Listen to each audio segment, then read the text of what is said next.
The Genesis 6 narrative states that the Nephilim are on the earth in those days and also afterwards. If that's true, can we find evidence that corroborates this? I'm L.A. Marzulli. Join me as we go on the trail of the Nephilim.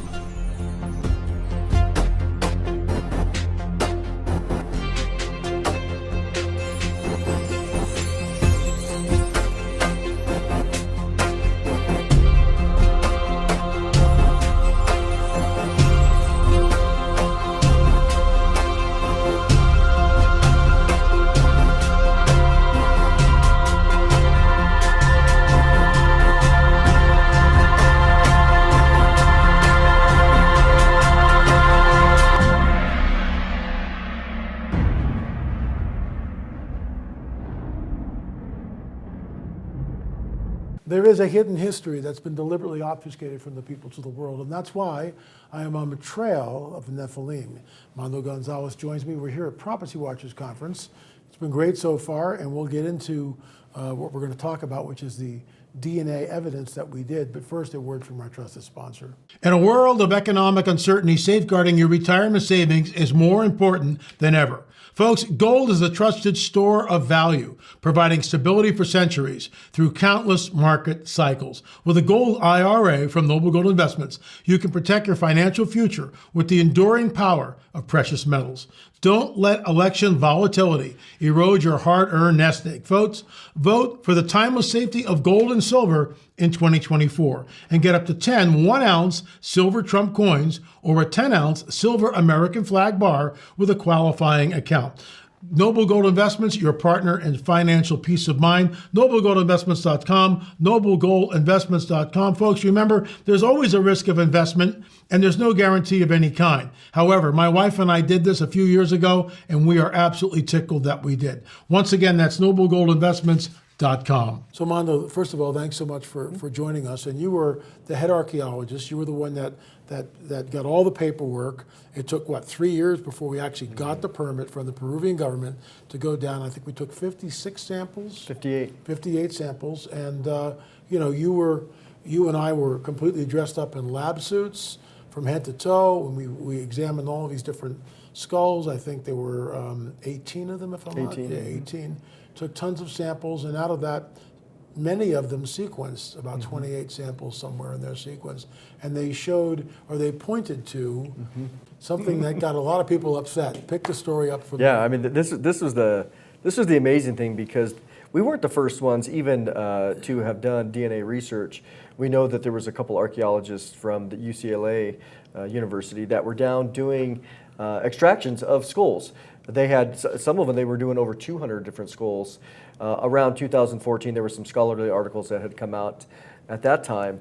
And they were comparing really the DNA family groups with those in Paracas as well as those in Nazca. So they were looking at all these, and they were showing the limits of the connections between whether the Paracas people morphed into the Nazca people. Anyways, all that being said, what our goal was in looking at this, was trying to understand the background. So some of their research, I reached out to the archaeologists and said, hey, the ones that you did, the 8 skulls that you did in Paracas, which are we know they're elongated, very, very, very specific to that area, were the skulls that you did elongated. And again, it's just crickets. They weren't interested, or if they were, they weren't interested in sharing it with us. And so when we came along, we're like, okay, let's just simply do some fact checking. Let's do some research. Let's see what the DNA is showing. And we started out with, you had mentioned before, through a variety of reasons, Joshua chapter 11 as an example, where you have this migration of these Nephilim tribes, specifically the Anakim there, that moved west. And they moved west all the way over to the western side of Africa. We've talked about all that before. But then, did they continue to go west? We know they went into Sardinia, Malta, all through the Mediterranean. Absolutely. So this is basic understanding. And so the thesis was, could these genetically modified people groups, which we know it's a supernatural modification based on the Bible, did they go all the way to the far west into South America? And so we had this idea, and we said, well, let's look and do some DNA testing on it, and looking for any other anomalies. Genetic or just morphological. And so, of course, when the DNA came back, and this is really important too. So of the 58 samples of the 18 skulls, well, you figure, that you have about, roughly 3 to 4 samples per skull. And we did it very specific. Same skull, we would take some hair, Right. maybe take a piece of the bone powder. Or a tooth. Or a tooth. So we were like, okay, let's do multiple mediums of DNA, and then let's send them to 2 separate labs at least, without telling them what they were. Which is what we did. Which is what we did. So, and then when all of it came back, it was fun for me simply to take the data and say, okay, lab number 1, bone, this skull here, lab number 2, and then when they came back with the haplogroups, that's kind of where it picks up. Yeah. And what amazes me is we had a multidiscipline team examine this. We had surgeons, medical doctors, anthropologists, Rick Woodward, archaeologists, optometrists, chiropractors. We had medical doctors. Yeah, it was all across the board, looking at the skulls, looking at the evidence, and going, whatever this is, it's genetic. And we're not making this up. If we didn't get that, if we didn't have a multidiscipline team saying all these things, we wouldn't be saying them. Well, and the fact of the matter is, especially for the report, the final report that at least that I presented, we did say it. It wasn't of the 18 skulls. Only nine were anomalous. Right. So the rest of them, we just said, oh, this is haplogroup B, which is what you'd expect coming out of Mongolia. Right. So we didn't. We're like, hey, we're just simply going to present the data. Whatever it is, we're going to present it. Where it takes us as it relates to interpretation, we didn't even seek to give too much interpretation on this. Simply to say, hey, here's the evidence, and so. With Rick Woodward, looking at the skulls, every one of them wasn't anomalous, right. And so, but at least we had a data set that we were able to look at, and this is where again they're coming back, again in agreement, 2 different labs, 2 different countries, even. Sometimes 3. Yes, exactly. The baby skull was done 3 different times by 3 different labs. And the same haplogroup comes back. Yeah. Middle Eastern, the Caucasus region, even some Druze. The Druze, which is mostly found in Israel, not only, but mostly found there. And so definitely all we know is non-indigenous to South America or even to North America or to, again, the Beringian theory idea. Right. So this out of 18, which is simply only what we had access to, we had 9 that were absolutely earth-shattering. Yeah, There's no way. And then, in addition to that, was to get the carbon-14, which again, so it's like, okay, well, they're from Turkey. Okay, but they came here in the year 1800. Well, so with the carbon-14, we were able to see that between 1800 and 2,000 years old. 1935 years. Yeah. So it wasn't. It was very pre-Columbian. Very much so. By a long time. By a long shot. So this is where I think it's amazing to have the opportunity to do this and to see. Yes, were some cradle headboarded, artificial deformation. We're not disputing Absolutely. that. Yeah. Absolutely. We know that. Yep. The question is why. Yeah. Well, that's a secondary. That's a very much of an archaeological, anthropological interpretation. Right. But nevertheless, that's what curiosity is. What stirs on an archaeologist or an anthropologist. Because you're going, well, how or why did this happen? What were they doing? And so to see the genetic realities there. So yeah, even with what Marcia had done with, she recreated from the skulls what they would look like, and then you come out and you see maybe a person in Africa or something, and you're like, oh wow. So there's a lot of similarities there. But to see it is amazing. And then the next question is, okay, you have this genetically enhanced group that was purebred, and we know from some of the, like Julio Teo, he was one of the greatest archaeologists of Peruvian history in the 1920s. The father of Peruvian. The father of Peruvian history, archaeology, and they have thousands of elongated skulls. But to say what he said is that you have this class, like this royal class of people, and then you have these copycats of them trying to emulate what they're seeing. What's interesting is like some of our critics were saying that they actually called us a team of loons, which is pretty insulting, but that's okay. That's, call us what you want. But some of the academics that replied said, well, everything is contaminated, but it was contaminated. In fact, our protocols were incredibly stringent. I think we took 60 lab suits. I had them shipped from Canada. We had 60 lab suits, and you and I would go and we would don the lab suits, full-blown bodysuit, double sleeves, gloves, mask, hat, and boots. We would walk in, we would spray each other with compressed air.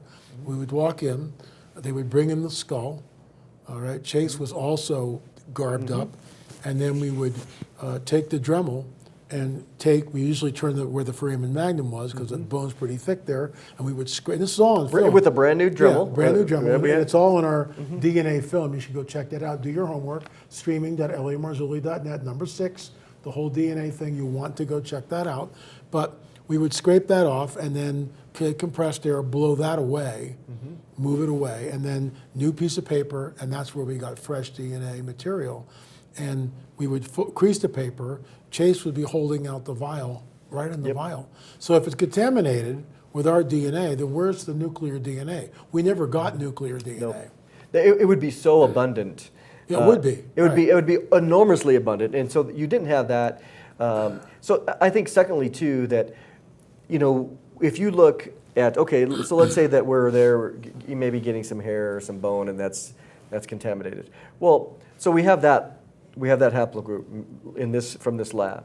Well, over here, we sent a tooth. Well, you can't contaminate a tooth, because the way that the lab does the tooth is they wash it, they get everything out, and then blast all the enamel off. And then they crush it. And so they're getting the stuff that's on the inside, and it just, look at that. That one matched up with the hair that we took, or the bone powder that we took. Right. And so again, we had this multiple redundancy, which again, there was none of our DNA in there, because we offered it up to sift it out. Was not found, no nuclear DNA.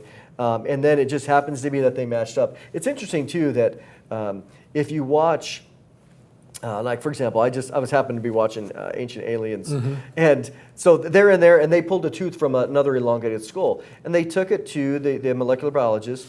I'm UCLA. I think it might have been UCLA. Anyways, so here's a guy that's PhD professional, and they're like, hey, we want to do some DNA testing. So he has the skull there. He walks up the skull. Nothing like what we had. No lab suits, nothing. Right. He walks up there. Here's a guy that's, again, if you want to criticize us, here's a guy that's there on staff at a major university. He comes up. He had gloves, but he picked the tooth out, put it over there, and we were, again, 5 times more careful very, than very that. much so. And the only reason why we make the comparison is not to disparage this guy. Not at all. I think it was fine. It was okay, but we went the extra mile and made sure that our DNA wasn't going to get near any of the skulls, and that's why when each skull came from the museum that we took, it was handed to us, and then we went from there. But we're still on the trail. We've got other things that are in the oven, as it were. Yeah. That's all we can say. Can't say anything more about that. But we'll see where it goes. Mondo, thanks so much for coming on the record. Always good. Really appreciate it. Folks, lamarzulli.com, lamarzulli.com. Time to do your homework. Rent number 6 in the Amatrill of a Nephilim series on DNA. What are you waiting for? We've just scratched the surface. And I want to thank our donors who always remain anonymous, but they gave us a boatload of money, which enabled us to do this. It changes the historical narrative. It does. Even though it's not being admitted, we believe, and we're not disparaging people who have a different paradigm, but we're saying that this research, people really should be looking at it because it changes the historical narrative. Well, and I mean, before we go, in the sense of we're hearing from others that have come up and talked to you that our research has caused a little bit of shaking. Yeah, we've heard that from people who will not come on the record, but that are in the scientific or the academic community, and they're saying that our DNA testing that we did has started to send a ripple because people are looking at it going, And that's, look, we have a hypothesis that these are the Nephilim. These are, the combination, and that's why a lot of people won't even touch it because, whoa, that's too woo-woo. And I get that. I totally understand it. But why can't we get nuclear DNA? According to Brian Forrester, Gaia sent down 2 archaeologists, I believe. I'm not positive of that. But they did 100 samples, and they were able to extract nuclear DNA. And according to what I've read, the nuclear DNA was an unknown primate. Now, that's why we're still on the trail, because we want to get that information. Well, and one of the things that we attempted to do was in our project, we had several phases that were given over to the Ministry of Culture, and one of them was first just simply to do the original private collection, Right. and to be able to take those out, which we found we could have done anyway. Yeah. But we were trying to be above board. Right. And so we got permission, and so we went down. And the amazing thing is, here you have the Ministry of Culture of a country saying, hey, since you're here, will you test some of our skulls that we have in their inventory? Right. And so they brought out 10 skulls for us, and so that was very good. It was I appreciated their this opportunity to participate and partner with them, because I mean they have their archaeologists that were there. But there's no DNA labs in Peru. Everything's exactly. Up here. So they were taking advantage of us, which we is were fine. We were absolutely fine with that. But the second thing was once we brought the goal was, okay, let's see if there's anything interesting here, and it could all come back haplogroup B, which is nothing of interest. Yeah. What you see, then whatever. that's the end of the hypothesis. It would have we been all go over. on. That's it. But it wasn't that. No, it and wasn't so then that. it was like, okay, well, because of the degraded nature of the DNA, we said, hey, if it warrants, we want to go to phase 2, which is to participate in a excavation in one of the areas. Chongos would have been Chongos, that's the one we wanted. because it's so dry there. It's Right. like Egypt in the It sense is. of its climate. Less than a quarter of an inch a year. Yeah, and so what we wanted was to say, okay, let's extract or let's excavate some fresh skulls that are just still in a state of very pristine preservation. Right. Let's bring them out, immediately get them to the lab, Right. and see if we could bring out some. Well, that's what happened with the baby, because we unwrapped a 2,000-year-old, 1,935-year-old baby skull. We unwrapped that, and that's why that DNA, the hair, I mean, U2E1, I mean, that's what it was. All 3 labs. Yep. And Anyway, we could go on yeah, for the we rest of could. the We could. afternoon. There's so much but, fun stuff, but yeah, it- watch the video, Yep. folks. Watch the video. A lot of material there. Mondo, thanks for coming Always on. good. Yep, Always God good. bless you, sir. What happens if a mile-wide craft shows up above Washington? Who's behind it? Well, at some level, the government, the military, and the intelligence community. It is a threat, and it's going to soon become a global threat, and it's going to require a global response. The UFO phenomenon has become the great off-putting. We're going to get disclosure accidentally. An interesting time to be alive. We live in a time where literally the government told us these UFOs are real, we don't know what they are. The question then is, who are they in contact with? Are they truly extraterrestrial? Has mankind been visited by inhuman entities? What are your closing thoughts in regard to disclosure? Floodgates are open, and all bets are off right now. They're definitely conditioning the masses for some kind of revealing of technology. We're being visited by extraterrestrials. If you look at the late night talk hosts, when they're talking to all the presidents, and they always bring up the question, are you going to tell us anything? If you look at their faces, they know something. Folks, the phenomenon is not going away. We go up, they show up, we go up, they come down. To warn of what we believe is the coming great deception.